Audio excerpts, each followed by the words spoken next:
الرحيم. اللهم إني أسألك برحمتك التي وسعت كل شيء وبقوتك التي قهرت بها كل شيء وخضع لها كل شيء وذل لها كل شيء وبجبروتك التي غلبت بها كل شيء وبعزتك التي لا يقوم لها شيء وبعظمتك التي ملأت كل شيء وبسلطانك الذي على كل شيء وبوجهك الباقي بعد فناء كل شيء وبأسمائك التي ملأت أركان كل شيء وبعلمك الذي يحاط بكل شيء وبنور وجهك الذي أضاء له كل شيء. يا نور يا قدوس يا أول الأولين ويا آخر الآخرين، اللهم اغفر لي الذنوب التي تهتك العصام، اللهم اغفر لي الذنوب التي تنزل النقام، اللهم اغفر لي الذنوب التي تغير النعم، اللهم اغفر لي الذنوب التي تحبس الدعاء، اللهم اغفر لي الذنوب التي تنزل البلاء، اللهم اغفر لي كل ذنب أذنبت وكل خطيئة أخطأتها، اللهم إني أتقرب إليك بذكرك وأستشفع بك إلى نفسك وأسألك بجودك أن تدنيني من قربك وأن توزعني شكرك وأن تلهمني ذكرك. اللهم إني أسألك سؤال خاضع متذلل خاشع أن تسامحني وترحمني وتجعلني بقسمك راضيا قانعا وفي جميع الأحوال متواضعا. اللهم وأسألك سؤال من اشتدت فاقته وأنزل بك عند الشدائد حاجته وعظم فيما عندك رغبته، اللهم أعظم سلطانك وعلى مكانك وخفي مكرك وظهر أمرك وغلب قهرك وجرت قدرتك ولا يمكن الفرار من حكومتك. اللهم لا أجد لذنوبي غافرا ولا لقبائحي ساترا ولا لشيء من عمل القبيح بالحسن مبدلا غيرك، لا إله إلا أنت سبحانك وبحمدك. ظلمت نفسي وتجرأت بجهلي وسكنت إلى قديم ذكرك لي ومنك علي. اللهم مولاي كم من قبيح سترته وكم من فادح من البلاء أقلته وكم من عثار وقيت وكم من مكروه دفعت وكم من ثناء جميل لست أهلا له نشرته. اللهم عظم بلائي وأفرط بي سوء حالي، وقصرت بي أعمالي، وقعدت بي أغلالي، وحبسني عن نفع بعد أملي، وخدعتني الدنيا بغرورها، ونفسي بخيانتها ومطالي. يا سيدي فأسألك بعزتك ألا يحجب عنك دعائي سوء عملي وفعالي، ولا تفضحني بخفي ما اطلعت عليه من سري، ولا تعاجلني بالعقوبة على ما عملته في خلواتي من سوء فعلي وإساءتي، ودوام تفريطي وجهالتي، وكثرة شهواتي وغفلتي. وكن اللهم بعزتك لي في كل الأحوال رؤوفا، وعلي في جميع الأمور عطوفا. إلهي وربي من لي غيرك، أسأله كشف ضري والنظر في أمري. إلهي ومولاي أجريت علي حكما اتبعت فيه هوى نفسي، ولم أحترس فيه من تزيين عدوي، فغرني بما أهوى وأسعده على ذلك القضاء، فتجاوزت بما جرى علي من ذلك بعض حدودك،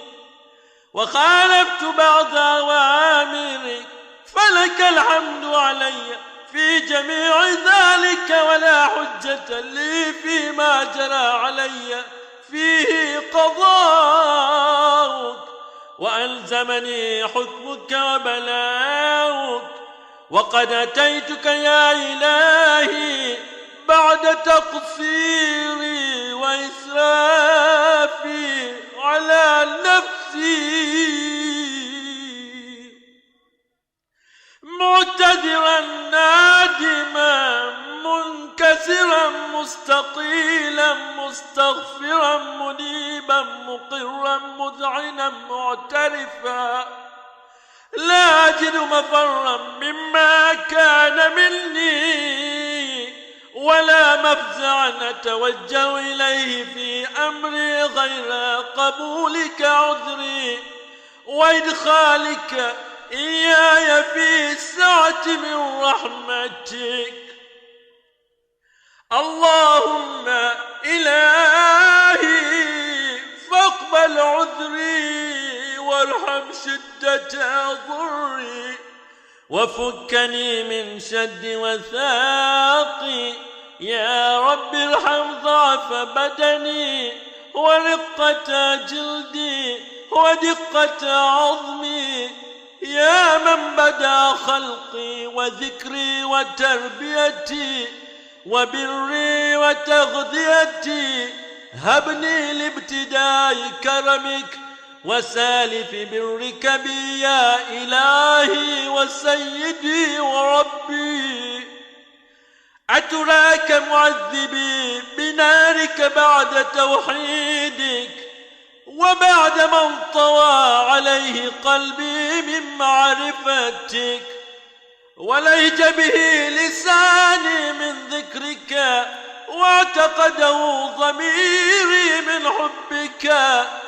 وبعد صدق اعترافي ودعائي خاضعا لربوبيتك، هيهات أنت أكرم من أن تضيع من ربيته، أو تبعد من أدنيته، أو تشرد من آويت أو تسلم إلى البلاء من كفيته ورحمت. وليت شعري يا سيدي وإلهي ومولاي أتسلط النار على وجوه خرت لعظمتك ساجدة، وعلى ألسن نطقت بتوحيدك صادقة، وبشكرك مادحة، وعلى قلوب اعترفت بإلهيتك محققة، وعلى ضمائر حوت من العلم بك حتى صارت خاشعة، وعلى جوارح سعت إلى أوطان تعبدك طائعة، وأشارت باستغفارك مذعنة. ما هكذا الظن بك، ولا أخبرنا بفضلك عنك يا كريم يا ربي، وأنت تعلم ضعفي عن قليل من بلاء الدنيا وعقوباتها وما يجري فيها من المكاره على أهلها، على أن ذلك بلاء ومكروه قليل مكثور، يسير بقاه قصير مدته. فكيف احتمالي لبلاء الآخرة وجليل وقوع المكاره فيها وهو بلاء تطول مدته ويدوم مقامه ولا يخفف عن أهله، لأنه لا يكون إلا عن غضبك وانتقامك وسخطك، وهذا ما لا تقوم له السماوات والأرض. يا سيدي فكيف لي وأنا عبدك الضعيف الذليل الحقير المسكين المستكين؟ يا إلهي وربي وسيدي ومولاي، لأي الأمور إليك أشكو، ولما منها ضج وأبكي، لأليم العذاب وشدته أم لطول البلاء ومدته؟ فلئن صيرتني للعقوبات مع أعدائك وجمعت بيني وبين أهل بلائك وفرقت بيني وبين أحبائك وأوليائك، فهب لي يا إلهي وسيدي ومولاي وربي، صبرت على عذابك فكيف أصبر على فراقك؟ وهب لي يا إلهي، صبرت على حر نارك فكيف أصبر عن النظر إلى كرامتك؟ أم كيف أسكن في النار ورجاء عفوك؟ فبعزتك يا سيدي ومولاي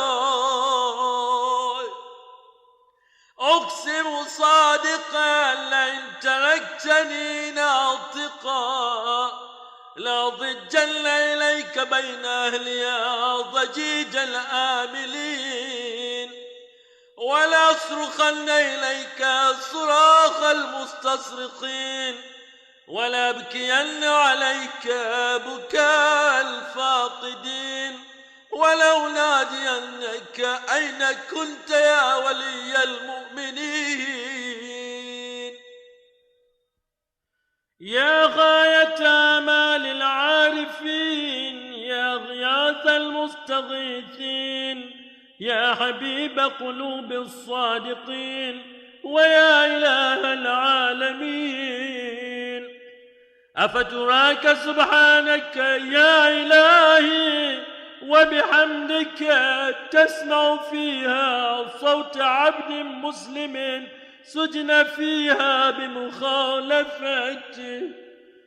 وذاق طعم عذابها بمعصيته وحبس بين أطباقها بجرمه وجريرته وهو يضج إليك ضجيج مؤمل لرحمتك ويناديك بلسان أهل توحيدك ويتوسل إليك بربوبيتك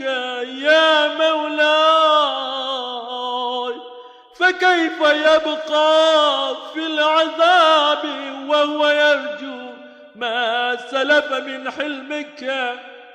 أم كيف تؤلم النار وهو يأمل فضلك ورحمتك أم كيف يحرقه لهيبها وأنت تسمع صوته وترى مكانه أم كيف يشتمل عليه زفيرها وأنت تعلم ضعفه أم كيف يتقلقل بين أطباقها وأنت تعلم صدقه أم كيف تزجره زبانيتها وهو يناديك يا رب أم كيف يرجو فضلك في إتقه منها فتتركه فيها هيهات ما ذلك الظن بك ولا المعروف من فضلك ولا مشبع لما عاملت به الموحدين من برك وإحسانك فباليقين يقطع لولا ما حكمت به من تعذيب جاحديك وقضيت به من إخلاد معانديك لجعلت النار كلها بردا وسلاما وما كانت لأحد فيها مقرا ولا مقاما لكنك تقدست أسماؤك أقسمت أن تملأها من الكافرين من الجنة والناس أجمعين وأن تخلد فيها المعاندين وأن تجل ثناؤك قلت مبتدئا وتطولت بالإنعام متكرما أفمن كان مؤمنا كمن كان فاسقا لا يستوون إلهي وسيدي فأسألك بالقدرة التي قدرتها وبالقضية التي حتمتها وحكمتها وغلبت من عليه أجريتها أن تهب لي في هذه الليلة وفي هذه الساعة كل جرم أجرمته وكل ذنب أذنبته وكل قبيح أسررته وكل جهل عملته كتمته وأعلنته أخفيته وأظهرته وكل سيئة أمرت بإثباتها الكرام الكاتبين الذين وكلتهم بحفظ ما يكون مني وجعلتهم شهودا علي مع جوارحي وكنت أنت الرقيب علي من ورائهم والشاهد لما خفي عنهم وبرحمتك أخفيته وبفضلك سترته وأن توفر حظي من كل خير أنزلته أو إحسان فضلته أو بر نشرته أو رزق بسطته أو ذنب تغفره أو خطأ تستره يا ربي يا ربي يا رب، يا إلهي وسيدي ومولاي ومالك رقي، يا من بيده ناصيتي، يا عليما بضري ومسكنتي، يا خبيرا بفقري وفاقتي، يا ربي يا ربي يا رب، أسألك بحقك وقدسك وأعظم صفاتك وأسمائك أن تجعل أوقاتي من الليل والنهار بذكرك معمورة، وبخدمتك موصولة، وأعمالي عندك مقبولة، حتى تكون أعمالي وأورادي كلها وردا واحدا، وحالي في خدمتك سرمدا. يا سيدي يا من عليه معولي، يا من إليه شكوت أحوالي، يا ربي يا ربي يا رب، قوي على خدمتك جوارحي، واشدد على العزيمة جوانحي، وهب لي الجد في خشيتك والدوام في الاتصال بخدمتك، حتى أسرع إليك في ميادين السابقين،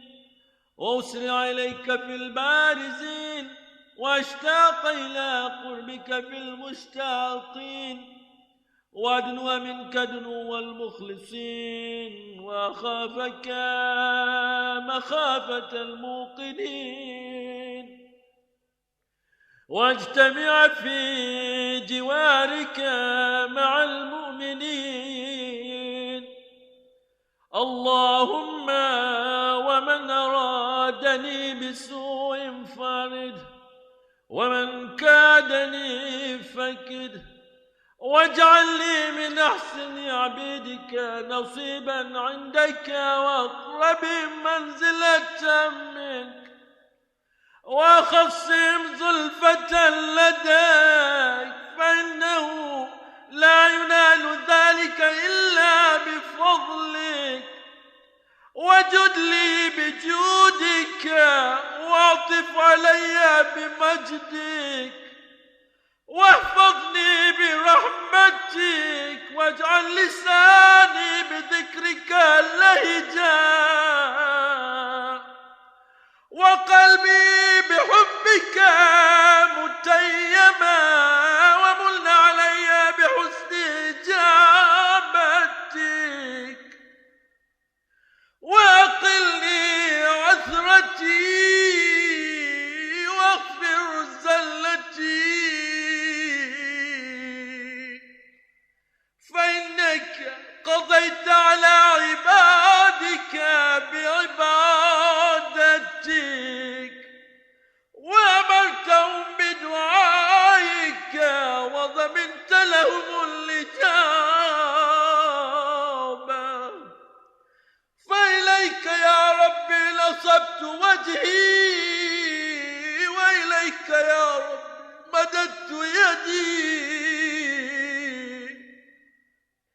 فبعزتك استجب لي دعائي، وبلغني مناي،